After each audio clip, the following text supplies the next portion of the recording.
প্রিয় ভাইরা আমার, হাতটা জোর করে বলে যদি পা ধরতে হয় ধরবো, আসেন। জীবনে বিশেষ করে 2টা পাপ আমরা কেউ করব না, ইনশাল্লাহ বলেন। আপনাদেরকে খুব কষ্ট হচ্ছে? 2টা পাপ জীবনে করবেন না, সবাইকে অঙ্গীকার করতে হবে আজকে। কয়টা? শুনেন, আপনি 1 ওয়াক্ত নামাজ পড়েন নাই, আল্লাহ চাইলে মাফ করে দিবে। ভুলে জেনা করে ফেলেছেন, আল্লাহ চাইলে মাফ করে দিবে। ভুলে একজনকে গালি দিয়ে ফেলেছেন, আল্লাহ চাইলে মাফ করে দিবে। ভুলে ফজরের নামাজে জাগতে পারেন নাই বা ইচ্ছে করে জাগেন না একদিন, আল্লাহ চাইলে মাফ করে দিবে। রোজা একটা করেন না, আল্লাহ চাইলে মাফ করে দিবে। 2টা গুনাহ এমন আছে যেটা আল্লাহ কখনো মাফ করবে না। কয়টা? 1 নাম্বার হচ্ছে বান্দার হক নষ্ট করা, 2 নাম্বার হচ্ছে শিরিক করা। প্রিয় ভাইরা আমার, কলিজার টুকরারা আমার, খবরদার, ভাইয়ের সম্পদ হয়ে ভাইয়ের সম্পদ নষ্ট করেন না, ভাই হয়ে ভাইয়ের সম্পদ নষ্ট করেন না, ভাই হয়ে বোনের সম্পদ মেরে দিয়েন না, আরেকজনের হক নষ্ট করে আরেকজনের জমি দখল করেন না। আল্লাহর কসম করে বলে কিয়ামতের ময়দানে আপনি মাপ পাবেন না। বিশ্বনবী বসে আছেন এইভাবে, আল্লাহর নবীর কাছে একজন সাহাবীর লাশ আনা হলো। নবীজিকে বলা হলো, নবীজি তার জানাজার নামাজটা পড়ায় দেন। আল্লাহর নবী বললেন, না, তার জানাজার নামাজ আমি পড়াবো না। সাহাবীরা বললেন, নবীজি কেন তার জানাজার নামাজ আপনি পড়াবেন না?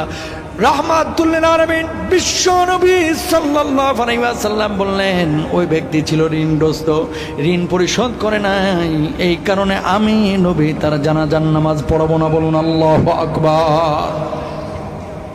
পা ধরা লাগলে ধরবো। আজকে একটা কথা বলে যাই, আপনারা অনেক মানুষ এখানে বসে আছেন যারা পৈতৃক ভিটার বোনের সম্পত্তিটা এখনো বুঝায় দেন নাই। অস্বীকার করতে পারবেন? বাপের বাড়ির সম্পদ যেটা বোনদের হক ছিল দেন নাই। আল্লাহর কসম করে বলি 36 বার উমরা করেও জান্নাতে যেতে পারবেন না। চ্যালেঞ্জ করলাম আপনাকে। আল্লাহ তাআলা বান্দার হক নষ্ট করলে এটা গুনাহ মাফ করবে না। ঘুষ দিয়ে চাকরি নিছেন, আছে না ঊর্ধ্বতন কর্মকর্তা 50 জনের থেকে 3 লাখ করে টাকা নিছে, ঘুষ দিয়ে চাকরি দিবে তাই 13 লাখ করে টাকা নিছে, চাকরি একটারও দেয়নি, মারা গেছে। আরেকজনের জমি দখল করে জাল দলিল করে নিজের নামে লিখে নিছে, আছে না? টাকা ঋণ নিছে 20,000, কয় 3 দিন পরে দেব, 3 দিন আর হয় না, টাকা তো দেয় না, উল্টা আরো ফাপড় নাই। কথা বলেন, আছে না নাই? কিয়ামতের ময়দানে এই শ্রেণীর মানুষ, এরা আবার নামাজও পড়ে, রোজাও করে, হজ্জও করে, যাকাতও দেয়। আল্লাহ তাআলা কিয়ামতের ময়দানে ফেরেশতাদেরকে বলবে, এদের আমলগুলো চেক করো তো।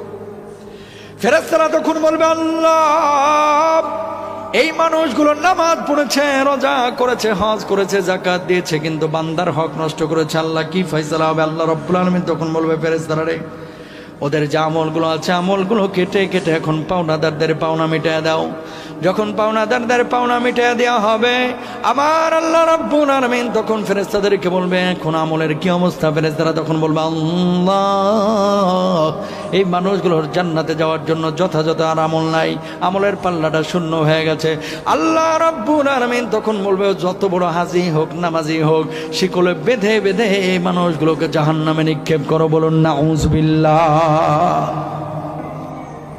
একজন মানুষের গাছের ডাব চুরি করে খাইছেন, আম চুরি করে খেয়েছেন, আরেকজনের হক নষ্ট করেছেন।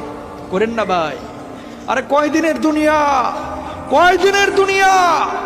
আগে মাইরে খাইছেন 50 লাখ, আর এখন মসজিদে খালি দান করতেছেন 20,000 করে, খালি 2 লাখ করে। এত সোজা না আল্লাহর জান্নাত তোমার জন্য মসজিদে দানের চাইতে। যার হক নষ্ট করেছো এর হক বুঝিয়ে দেওয়া আরো আগে বেশি জরুরি, ঠিক কিনা? তিতা লাগবে এই ওয়াজ। এ হুজুর এর লাগে অনেকে পছন্দ করে না, আনছি আপনারা হুজুর তাফসির করার লাগে, কি বাড়া ভাতে সাইড হালতেছেন। এ হুজুর অনেকে পছন্দ করে না, কয় এই ওয়াজের দরকার কি? আপনার কাছে রিকোয়েস্ট ভাই, আপনি মাপ পাবেন না। আপনি যত বড় মুফতি নিয়ে আসেন, হক মারার গুনাহ শুধু তওবা দিয়ে আল্লাহ মাফ করে। ও বাঁচতে কইতেছেন কেন? হক মারার গুনাহ শুধু তওবা দিয়ে আল্লাহ মাফ করে। মাফ তখনই পাবেন যার হক মারছেন এর হকটা বুঝিয়ে দিবেন।